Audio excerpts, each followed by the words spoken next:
राज ठाकरे या ठिकाणी पोहोचत आहेत। हा एक ठाकरे कुटुंबासाठी जिव्हाळ्याचाच राजकीय देखील प्रसंग आहे। मात्र 20 वर्षानंतर राज ठाकरे जे आहेत या ठिकाणी पोहोचलेले आहेत। आपण पाहू शकतो की त्यांच्यासोबत बाकीचे मनसेचे नेते देखील असल्याचं आपल्याला पाहायला मिळत आहे। मोठा पोलीस बंदोबस्त देखील या ठिकाणी तैनात करण्यात आलेला आहे। त्याच्यासोबत मनसे कार्यकर्ते, त्याचबरोबर आपण पाहू शकतो की राज ठाकरे या ठिकाणी पोहोचलेले आहेत। आणि हा खऱ्या अर्थानं 20 वर्षानंतरचा हा क्षण, राज ठाकरे हे गाडीतून उतरलेले आहेत आणि 20 वर्षानंतर राज ठाकरे या ठिकाणी पोहोचलेले आहेत। ही दृश्य आपण पाहू शकतो की राज ठाकरे जे आहेत ते या ठिकाणी पोहोचलेले आहेत आणि तब्बल 20 वर्षानंतरचा हा क्षण राज ठाकरे या ठिकाणी पोहोचत आहेत।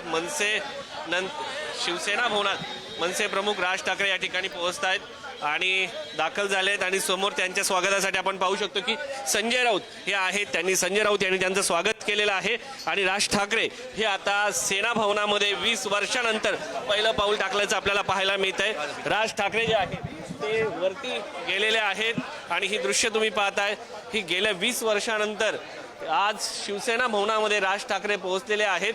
संजय राऊत यांनी त्यांचं स्वागत केलेलं आहे। त्यांच्यासोबत मनसेचे इतर नेते देखील होते। मात्र हा क्षण जो आहे मनसेसाठी त्याचबरोबर शिवसेनेसाठी देखील महत्त्वाचा आहे।